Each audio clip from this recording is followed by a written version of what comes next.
You put a couple Santa hats on some dinosaurs, and everybody's having a good time. Everybody. Universally. People are having a bad time, and you put a Santa hat on a dinosaur, and you're having a good time. God forbid somebody slap a Santa beard on a dinosaur.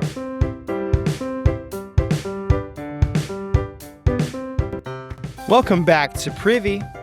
Privy is a podcast about bathrooms, recorded from my home bathroom. I'm your host, Hunter Hoover, and I love bathrooms. Welcome back, everybody. Thank you for being here.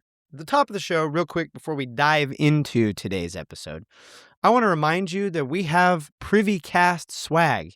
You can go to privy-cast.com/store and check out our PrivyCast logo merch. Go look at it. I hope you enjoy.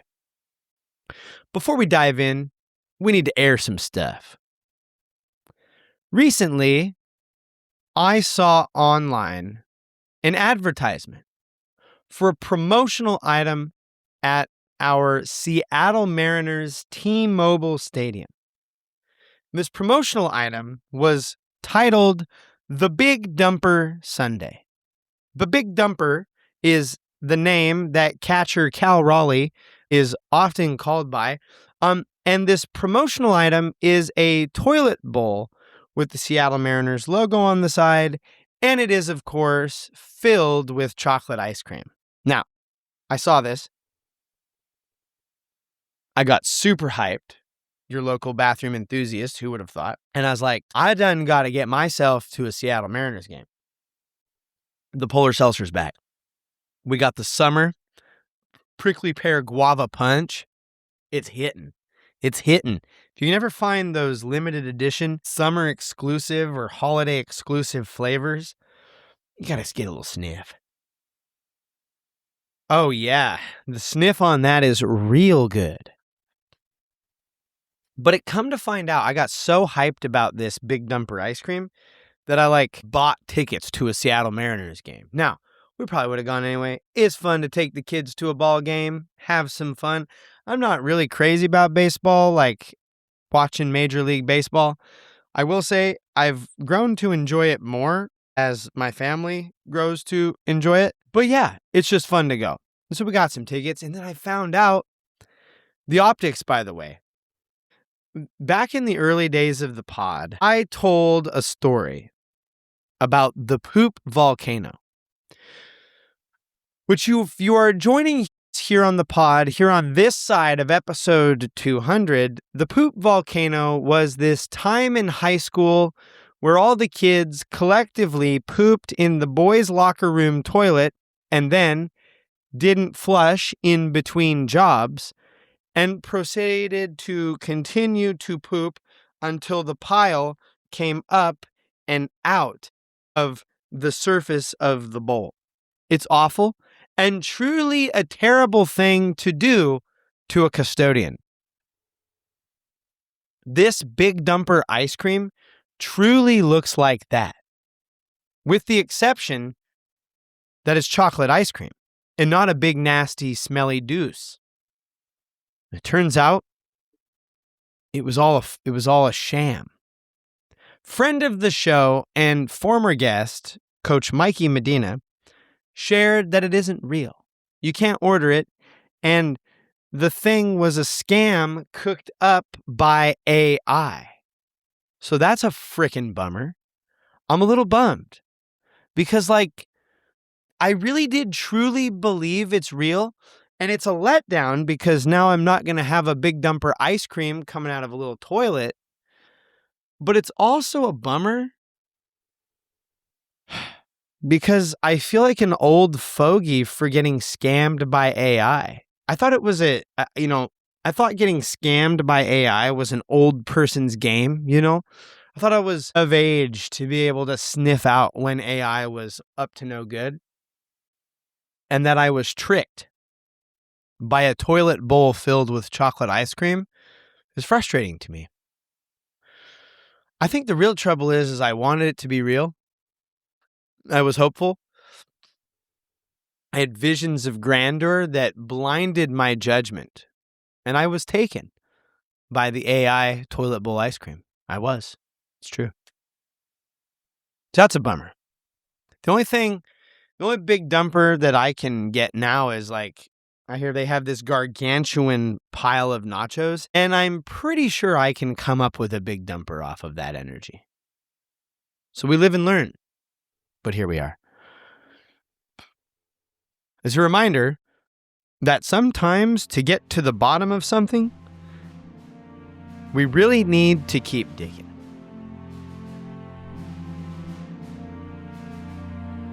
A wise man once told me, you can't believe everything you find in the dirt. Think about it long enough, it's a good one. But much like treasure, the best type of treasures that we find are the ones we don't go looking for. This one time, I lost my work keys in my car, and we had hit the panic portion of finding keys where you start to take apart parts of the car to find them. And I'm freaking out looking for these keys. And I'll spoil it. I found them. They weren't in the car, but along the journey, I found $20. It was sick. And when you find a random 20, it is so choice. It's the best. Unexpected treasures and finds just hit different and are just so much better than ones that you like go venturing for.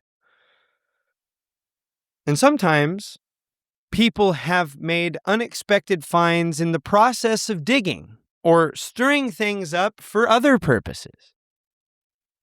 And something that has sat in the hopper for some time, I've noted before, I have a notes app that's just full of stuff.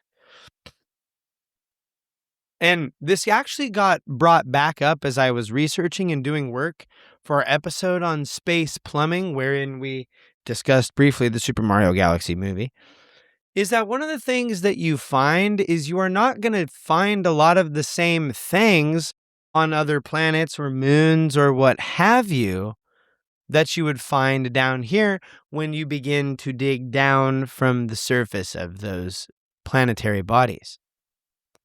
Because down here on Earth, as we dig around in the dirt, we've found some weird stuff. And in short, there is one find that stands out above all the others. And it has led to a very, very misleading headline. What has lived in my notes app for some time is the title, The DC Dinosaur. This, of course, is referring to a story and the headline in it, which presents this dinosaur fossil as if it was in a Washington, D.C. sewer. Now, I will admit, that would be pretty rad. It would also clog that G up so bad. Like, if you got a dinosaur bone stuck in your sewer, you're cooked. You are cooked. And it begs the question, how the heck did the bones get into the sewer? Or was the sewer accidentally built around the dinosaur, which would also be stupid. This is why I say the article title and the headline is misleading. It should be noted that the dinosaur bones were found in the sewers of these various cities. They were not. Rather, what happens is when they go digging to lay the infrastructure for those sewers, they discover dinosaur fossils and bones. And this is one of the many things that serves as a reminder of what this place would have once been like, and many of the things which were once out here. Today, I want to discuss some prominent moments wherein digging sewers led to the discovery of fossil bones and, in short, dinosaurs.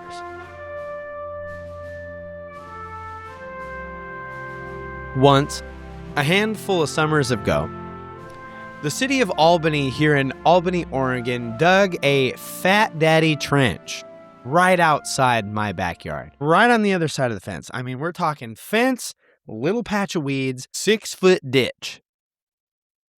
And they dug deep because there is a pipeline that runs down there and they were doing work on it. That thing was deep.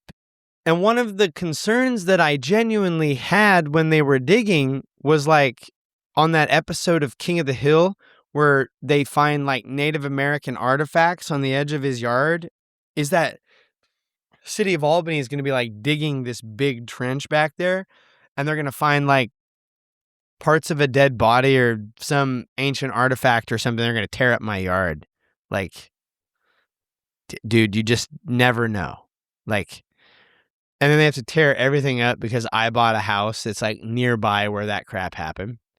Thankfully, they didn't. And except the natural gas line that they were trying to work on or whatever it is, gas line, I'm not sure.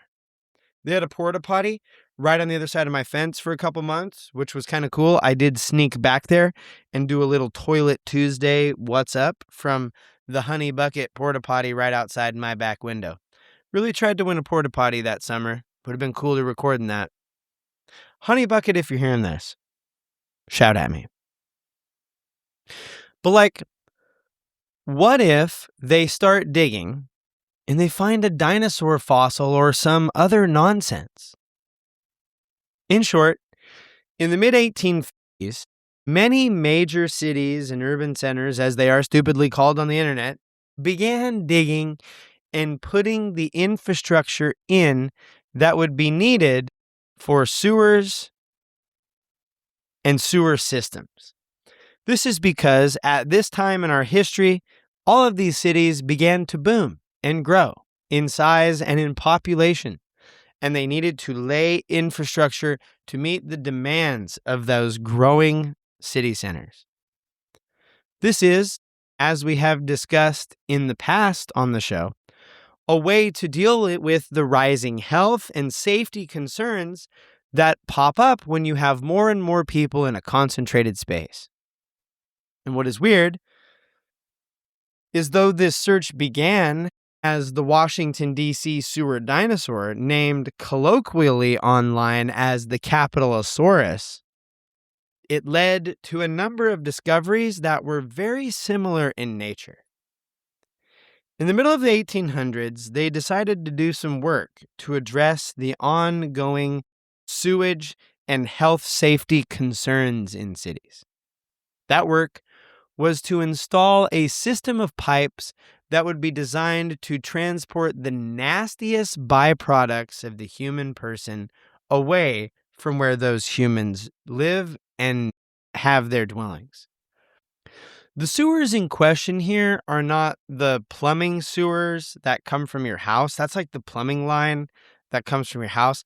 This is rather referring to the sewers that are much deeper underground than those, and that those little sewer line pipes dump out into. They're way down. And when they dig them, it's common for these larger sewer lines and pipes to be 100+ feet below the surface. That's way down, especially in comparison to a regular sewer line, which is 6 to 10 feet.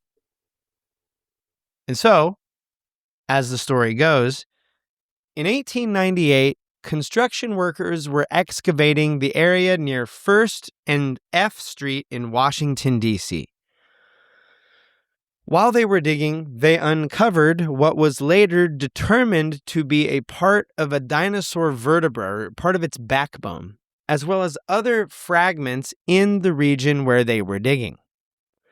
They found so many different fragments in this area that paleontologists, which is like dinosaur scientists, which is weird because we don't have dinosaurs. It's like you're scientists for things that don't exist anymore. It's wild. But these dinosaur scientists say they aren't even really sure what the dinosaur would have actually looked like. Sometimes, keep in mind, When they try to say what the dinosaurs of old look like, they play like bone Legos with no instructions. They go like, oh, this looks like a femur and this looks like a hip socket. And they just there's a lot of guessing based on bones that they find near each other and similar bones that are also constructed together. Yeah, they're not sure what these dinosaurs would actually look like. They play like dinosaur Legos. And the completed set is a little off from the model, if you know what I'm saying. So there's a bit of a guessing game. It could also be that they are not even all of the same dinosaur, like just a thought, but like you're just assuming that when you find bones of like a dinosaur that it's all the same dinosaur, but like you don't know that. More on that in just a little bit. The bones they found while digging for the sewer vary in many ways. The tailbone was the best piece, and based on part of the tail, they have done a lot to try and figure out what they're going to call the thing. They started out with the name Creosaurus, but it turned out that name was already taken. That couldn't possibly be this dinosaur. Again, based solely on the tailbone. It's wild. Then they said, man, the dinosaur tailpiece we found on this Washington, D.C. sewer dinosaur is oddly similar to the tailbone piece of a dinosaur we found in New Jersey named Capitalsaurus. The tailbone of the dinosaur went to the Smithsonian, where it lived for decades. But then they looked at the tailbone a little more, which, how are you still looking at the same piece of bone and scrutinizing it after all this time? Like, there's people dying of infectious diseases. There's people dying of cancer and other various ailments. There's all of these things that we could go out and discover. And there's people like, you know what? I think the most important use of science is to figure out exactly what that dinosaur was. I'm going to take another crack at that tailbone. I don't get it. And they said, actually, this tailbone of this dinosaur part that we found while we were digging this sewer in Washington, D.C. in the late 1800s, now that I'm looking at it in the 90s because I needed to, it isn't the Dryptosaurus, which is similar to the one in Washington, D.C. It's likely something totally different. Noted. Like, okay, now that we know what it is not, thank you, sir. Again, all based off the tailbone. It's a reminder that a lot of this stuff is a guess. Like, yes, the dinosaurs were real, but like, we're guessing at how many, if, you know, what shape they were and how many is really just an educated guess. Its own thing. They've begun to call this dinosaur the Capitalsaurus because, of course, it was found in our nation's capital, which is celebrating, our nation, its 250th anniversary this year. And that was the end of it.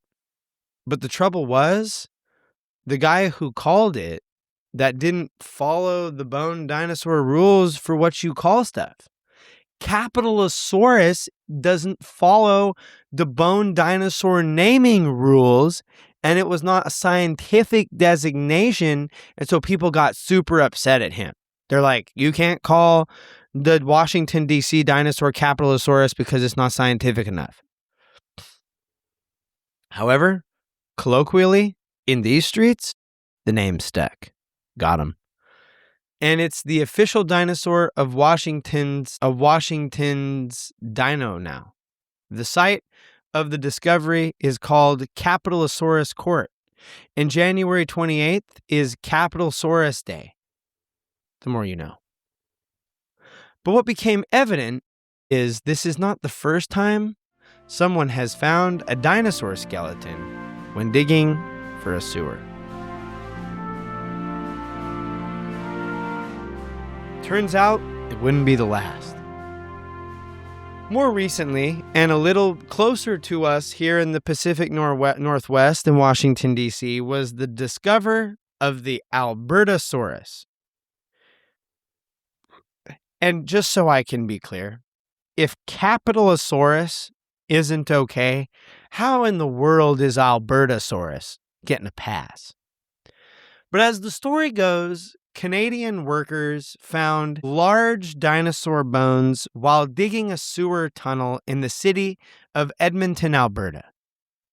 They actually found two different fossils or pieces of bone, one being a tooth and another being a part of a limb bone, which they believe belonged to two different dinosaurs. One, the Edmontonosaurus, and the other, the Albertosaurus. These names do really all begin to sound made up. And as you can tell in these cases, they're both pretty much just named after where they were discovered. If I were to describe what these dinosaurs look like as some of God's great creatures, the Edmontosaurus is one of those weird-shaped, stupid-looking dinosaurs that when you look at it, you think, of course you didn't make it. Like, you're big, you eat plants, and you essentially are just a big meal for a bigger, more gnarly, sharp-toothed dino. Like, the Edmontosaurus didn't stand a chance. He's freaking Sid the Sloth of the dinosaur world. It's a miracle that he's still alive. A bigger, more nasty dinosaur gonna have him for a snack, which is likely what the Albertosaurus was. The Albertosaurus, they believe, is technically like or related to the Tyrannosaurus Rex, but one which lived in like where Canada is now. And all I can think when I hear that, and I know that their argument is like, oh, the world was warmer back then. Wasn't that long ago. And it probably was a bit, but here we are. All I can think of is that the Albertosaurus was a snow dinosaur. That's all I can think. And it's fun. I think the idea of snow dinosaurs is fun. I wish there was more snow dinosaurs. Imagine Santa's sleigh being pulled by 8 medium-sized magical snow dinosaurs. Pretty great. Put a Santa hat on a T-Rex and tell me you're not having fun. You put a couple Santa hats on some dinosaurs and everybody's having a good time. Everybody. Universally. People are having a bad time and you put a Santa hat on a dinosaur and you're having a good time. God forbid somebody slap a Santa beard on a dinosaur. It's impossible. Here's where we're at. It's impossible to be that upset about the frustrating bone Legos that they're doing out here. I think it's a hodgepodge nonsense, personally. And there's about like, oh my gosh, he's a conspiracy theorist. I've already said I'm not a scientist. I'm just saying, like, you're asking me to believe a lot about something that you're like, oh, this is our explanation of things. All I'm saying is if you slap a Santa hat and a Santa beard on a dinosaur, nobody's upset. What are you getting? Did you hear my bit about the snow dinosaurs? It's a pretty good idea though, right? Brief. I took a pack of 4 to them to my parents so that way they had them. No, just pull out some nose. I just think the idea of snow dinosaurs would be good. No. Well, I'm just saying you put a Santa hat and a Santa beard on dinosaurs and everybody's happy. Right. Anyway. We're off in left field here. There's a Christmas special that needs to happen, though, where Santa's sleigh is pulled by 8 tiny, medium-sized, magical snow dinosaurs. And I digress. But they found these bone parts digging for a sewer in Edmonton, Alberta. Add that to the list of sewer dinosaurs. Another Sewersaurus, if you will, was found in New Zealand. They were digging a wastewater system expansion in Auckland, New Zealand. Auckland. And they began to excavate huge vertical shafts in order to make the upgrade. And when they do so, they dug through fossil beds and found what is reported as a once-in-a-lifetime find, somewhere around 300,000 fossils. In these fossil beds, it is said that there were 266 different fossil species. It's interesting because they note for this many species to be found in a location like this, it would require a couple of things: elevated water levels and receding water in places where the depressions would lead those dead animals to then settle down into those locations, thus causing them to be fossilized together, resulting in these large multi-organism findings. It's as if there was like a big old flood that helped kill all those individual animals and things and deposit them in that way. Just a thought. In this mess, they found whale vertebra, whale teeth, a saw shark spine, eagle ray dental plates, great white shark teeth, and flax snails. While there was no dinosaurs, these fossilized diggings were another mention of how digging for wastewater and sewer expansions were discovered and led to the discovery of fossils and other things. In Michigan, in 2022, workers who were constructing a drain to lead into the sewers found the remains of a mastodon. Could you imagine? You're just out there doing your job, digging a big old hole, and there poking out of the dirt as you dig is a flippin' elephant tusk. In the middle of Michigan. It's wild. And while we could speak for some time about these various sewer digs resulting in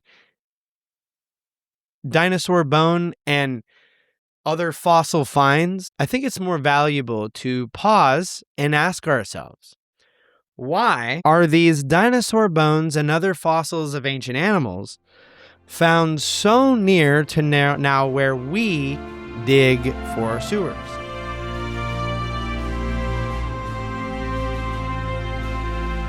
While we already said it, one of the biggest reasons sewer work leads to the number of finds it does is the sheer level of digging down a person has to do to get low enough for those sewers to be put in.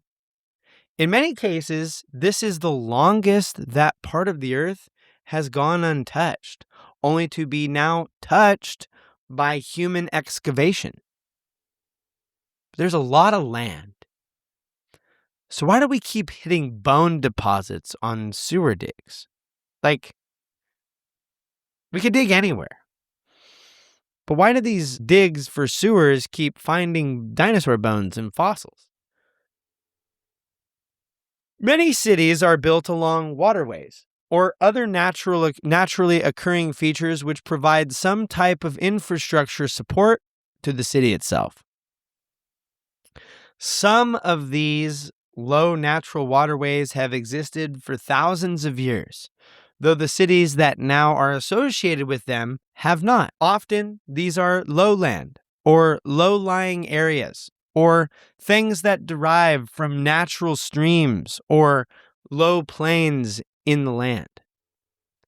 Just as those animals of a time now long gone and people would gather near rivers for water, foraging and hunting, modern society is built along rivers and streams for the support it provides for the people who live there.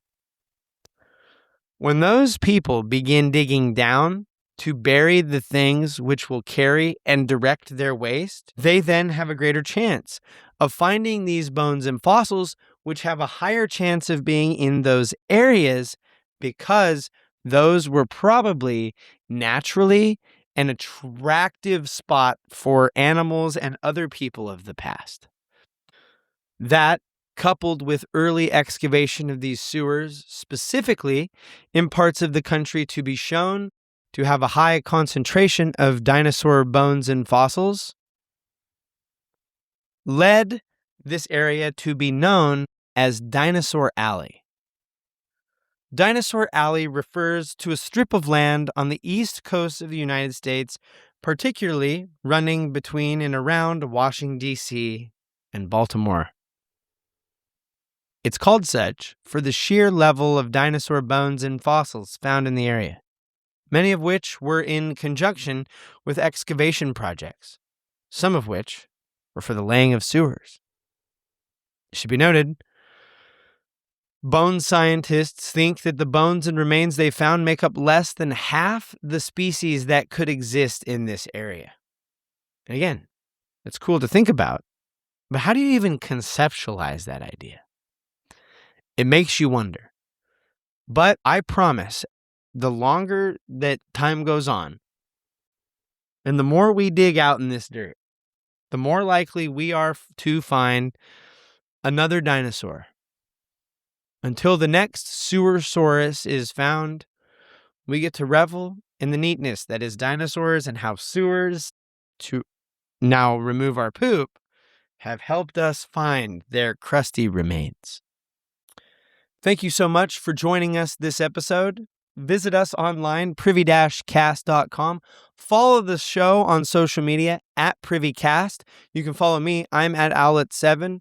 Leave us a rating and review. The 5-star options are preferred. You can rate us on Apple Podcasts and Spotify Podcasts.